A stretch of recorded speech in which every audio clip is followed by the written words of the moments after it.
अस्सलाम वालेकुम नाज़रीन, आप देख रहे हैं KGN न्यूज़ नेटवर्क और मैं हूं आपके साथ शाफिया रियाज।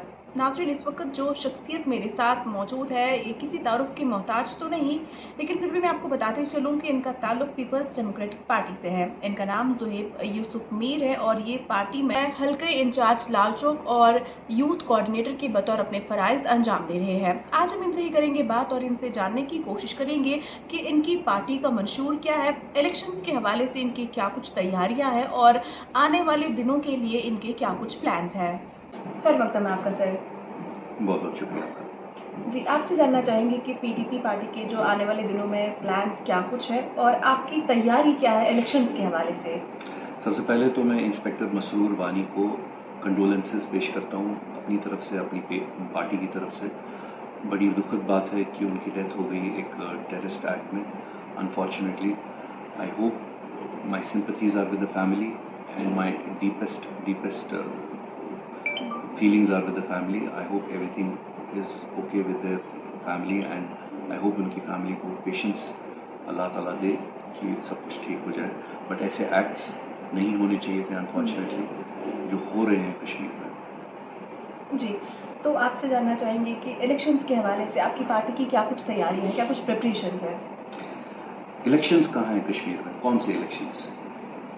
किस तरीके के इलेक्शंस की आप बात कर रहे हैं? वही वाले इलेक्शंस जो इन्होंने कहा कि म्यूनसिपैलिटी के इलेक्शंस होंगे, पंचायती राज के इलेक्शंस होंगे, फिर हुए ही नहीं, फिर कैंसिल कर दिया क्योंकि the reasons are that they are fearing defeat, they know they will be wiped out. या आप उस इलेक्शन की बात कर रहे हैं जो पिछले 10 साल से यहाँ हुआ ही नहीं, 9 साल से। 2014 में लास्ट इलेक्शंस हुआ है, उसके बाद 2018 में सरकार गिरी, उसके बाद कभी इलेक्शंस ही नहीं हुआ। उसके बाद स्टेट भी खत्म हो गई, यूटी भी बना दी इन लोगों ने, इलेक्शंस ही नहीं हुए। किस इलेक्शंस की बात कर रहे हैं? अब हाँ, कुछ बोल रहे हैं आजकल कि पार्लियामेंट का इलेक्शंस करने वाले हैं, वो तो इनकी एक मजबूरी है। मुझे लगता है अगर वो मजबूरी भी ना होती तो वो इलेक्शंस भी ना कराते। And if they are given a chance to scuttle this, they will very well with they look the other way around, और फिर उसके बाद they will look the other side and then democracy की ये फिर से एक बारी हत्या करेंगे। जी, इलेक्शंस तो है ही नहीं।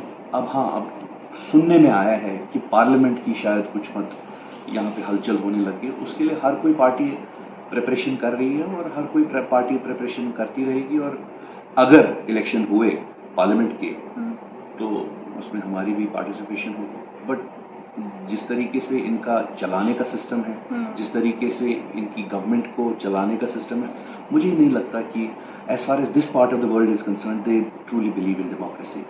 आप खुद सोच लीजिए, हमें हमारे हुक्मरान कोई और ही है। जितने भी सारे यहाँ पे एडमिनिस्ट्रेटिव ऑफिसर्स हैं, they are not, most of them are not Kashmiris, they don't know much about the situation in Kashmir. I'm not saying that they're not competent. Of course, they must be competent. But the point is that एक sense of belonging भी होती है।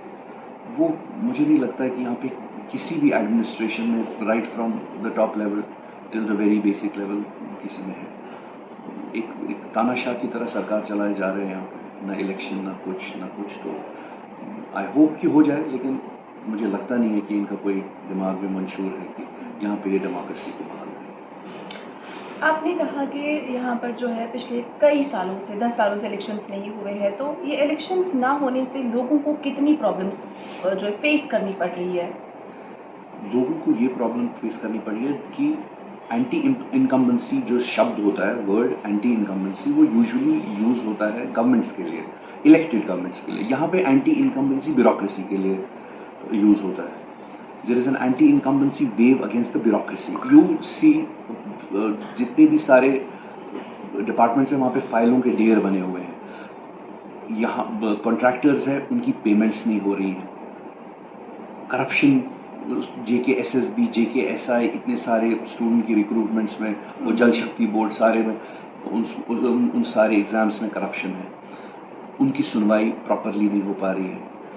फिर ऊपर से नीचे तक कभी बोलते हैं इलेक्शन होगा, कभी बोलते नहीं होगा, कभी बोलते कुछ होगा, कभी बोलते कुछ होगा।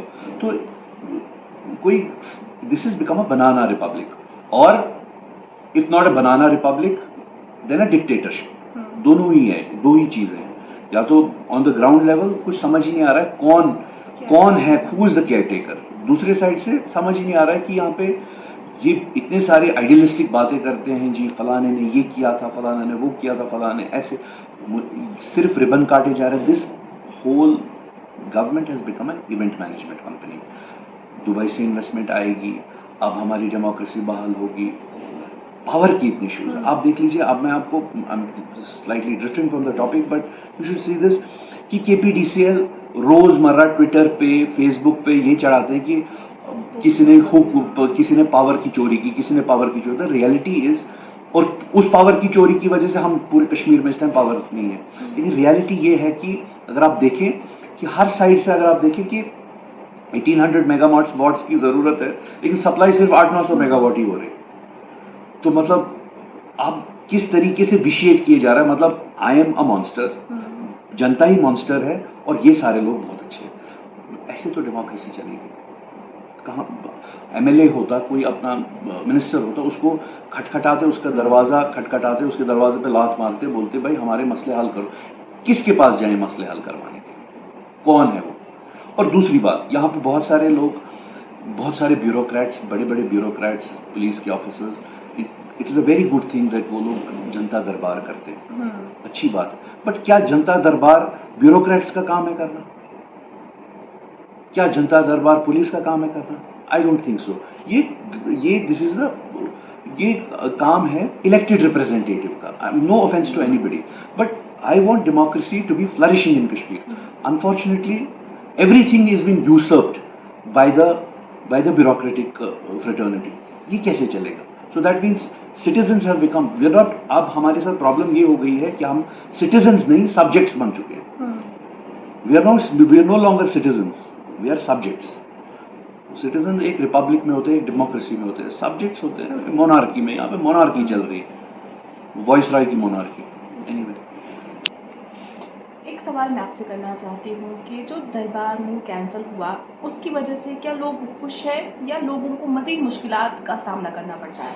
देखिए, दरबार मूव हमारा एक हिस्टोरिकल एक एस्पेक्ट था जम्मू कश्मीर का। Kashmir, Srinagar is the summer capital, Jammu was the winter capital. जब भी ये बाय द वे ये राजा महाराजों के टाइम से चल रहा है। तो जब भी कश्मीर में जब सारा कुछ, सारी एडमिनिस्ट्रेशन श्रीनगर में, सारी एडमिनिस्ट्रेशन जम्मू में शिफ्ट होती है, तो वहाँ पे लोग भी जाते हैं, वहाँ पे हसल वसल भी होती है, इकोनॉमिक चर्निंग भी होती है। और लास्ट मोमेंट रश पे ऐसा होता है कि जब जम्मू से लोग वापस कश्मीर आ रहे होते हैं तो 5 टाइम्स एक बंदा वो लास्ट मोमेंट रश में खरीदारी करता है। वो सारी तो खत्म हो गई। इक्वल रिप्रेजेंटेशन की बात ही नहीं रही। यहाँ पे इक्वल श्रीनगर को भी इक्वल रिप्रेजेंटेशन मिलती थी, जम्मू को भी इक्वल रिप्रेजेंटेशन मिलती थी, वो तो सब खत्म हो गया। So economically it's bad, administratively it's bad. By the way, ये राजा महाराजाओं ने किया था, शायद हरि सिंह साहब ने किया था ये दरबार मूव, है ना।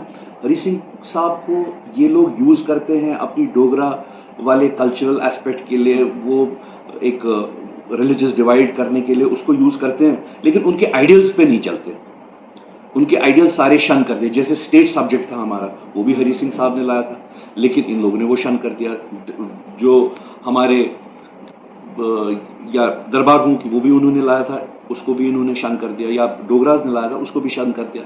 सो they are not sincere to anybody, they just use people or the ideals from the past to serve them in the present in a very selective manner.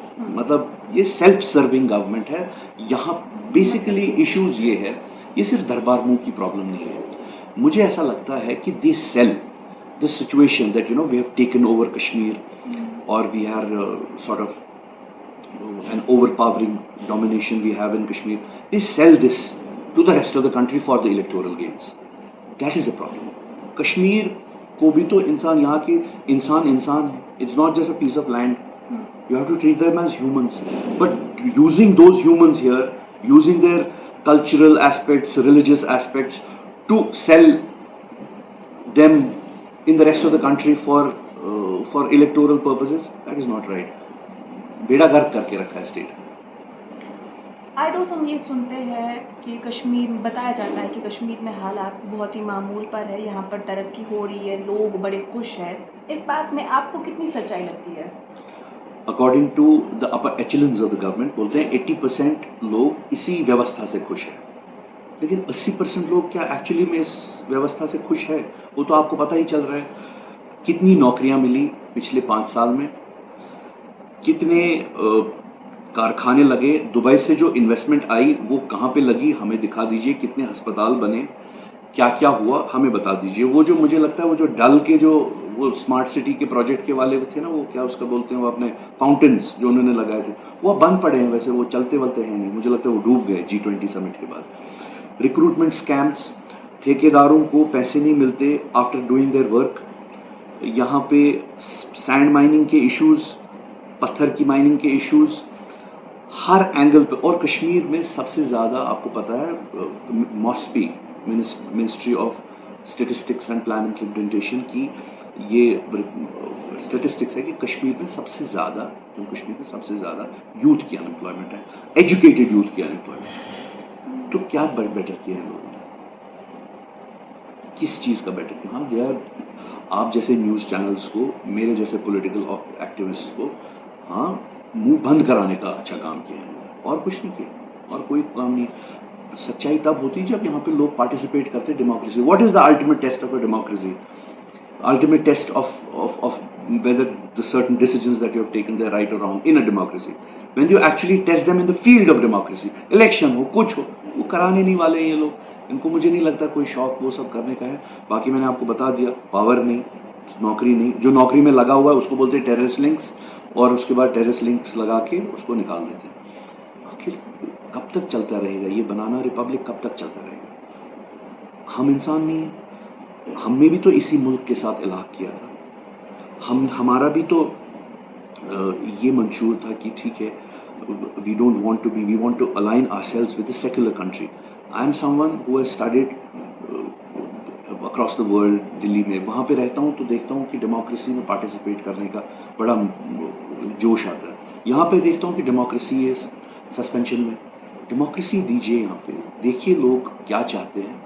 लोगों को लोग डिसाइड करने चाहिए ना कि दिल्ली में दिल्ली सरकार डिसाइड करनी चाहिए कश्मीर में क्या होगा, कश्मीर के लोग डिसाइड करने चाहिए यहाँ पे क्या होगा। और कश्मीर के लोग चाहते हैं कि यहाँ पे अमन हो और यहाँ पे खुशहाली आए, और जो हमारे साथ आपने 370 हमारा छीना अनकॉन्स्टिट्यूशनली, वो हमें वापस मिले। हम किसी और कंट्री के साथ नहीं है, we are with India, we are Indians, we derive 370 from Indian Constitution. We believe in Indian Constitution. But you cannot keep telling us this कि अब आप वो जो था वो तो उसी दुनिया में था, वो अब वो मिलेगा नहीं आपको कभी वापस। ये ठीक बात नहीं है। ये सारी चीज़ें आप देख ही रहे हैं किस तरीके से परेशानी हो रही है लोगों को हर लिहाज में, नौकरियाँ ये वो। So therefore there needs to be some semblance that the state must have. एक आखिरी सवाल मैं आपसे करना चाहूँगी, अगर जो आने वाले पार्लियामेंट के इंतखाबात में PDP की जो है जीत होती है, तो आप जम्मू कश्मीर के लिए क्या करना चाहेंगे? आपके मंशूर, मतलब आपके प्लान्स क्या रहेंगे? हम पार्लियामेंट से पूरे हिंदुस्तान को ये बताएंगे कि जम्मू कश्मीर में क्या हो रहा है। जम्मू कश्मीर में जो ये रोज़ी पिक्चर दिखा रहे हैं कि सब कुछ ठीक है, सब चंगासी, वो सब है नहीं। हम पार्लियामेंट में जाके ये बताएंगे कि ये जो we are not second class citizens, the rest of India and this part of India, you have to treat us as equal citizens. We are not subjects, we don't want to be subjects, we want to be citizens. ये हम बताएंगे। और हम ये बताएंगे कि जो देश में जो ये फिरकावारियत का, जो इसको कम्युनलिज्म का जो ये जहर घोला जा रहा है, ये ठीक नहीं है। इससे हमारा देश टूटेगा ही, इससे हमारा देश बढ़ेगा नहीं। हम लोग देश, पूरे कंट्री को ये बताएंगे कि हम नेहरू वाले देश में रहते हैं, हम महात्मा गांधी वाले देश में रहते हैं, हम कॉन्स्टिट्यूशन वाले देश में रहते हैं, जिसमें एक कॉन्स्टिट्यूशन है, जिसमें नियम कानून के हिसाब से सब कुछ चलता है, जिसमें फरमानों के हिसाब से सब कुछ नहीं चलता। जब तक आप उस चीज़ को बहाल नहीं करेंगे, ये हमारे लिए भी खतरा है और देश के लिए भी खतरा है। एक आखिरी सवाल मैं आपसे करना चाहूँगी कि आपके पार्टी की जानिब से कौन नुमाइंदगी करेगा उस इलेक्शन की, जो पार्लियामेंट के इलेक्शन होने, कहा जा रहा है कि वो मार्च अप्रैल में होंगे, तो आपके पार्टी के से उसकी नुमाइंदगी कौन करेगा? देखिए, इसके जो ऐसे जो सारे फैसले होते हैं, डिसीजंस होते हैं, वो हमारी पार्टी लेती है, पार्टी हाईकमांड लेती है, और जो भी पार्टी हाईकमांड डिसीजंस लेती है, पार्टी लेती है, वो हमारे लिए एक फरमान सा होता है और हम उसको फॉलो करते हैं। And we go through a very democratic process.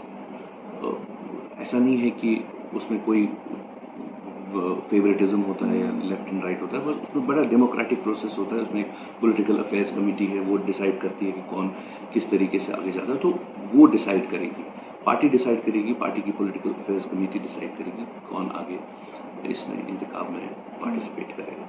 आपका बहुत बहुत शुक्रिया हमारे से बात करने के लिए। जी, तो नाज़रीन, ये थे हमारे साथ पीपल्स डेमोक्रेटिक पार्टी के हल्के इंचार्ज लाल चौक और यूथ कोऑर्डिनेटर जुहेब यूसुफ मीर साहब। इनके कहने के मुताबिक अगर इनकी पार्टी इक़्तिदार में आती है तो जो जम्मू कश्मीर की सच्चाई है ये उसे दुनिया के सामने रखने की पूरी कोशिश करेंगे। ऐसी मज़ीद अपडेट्स के साथ फिर आपके सामने हाजिर होंगे। आप KGN के साथ बने रहिए।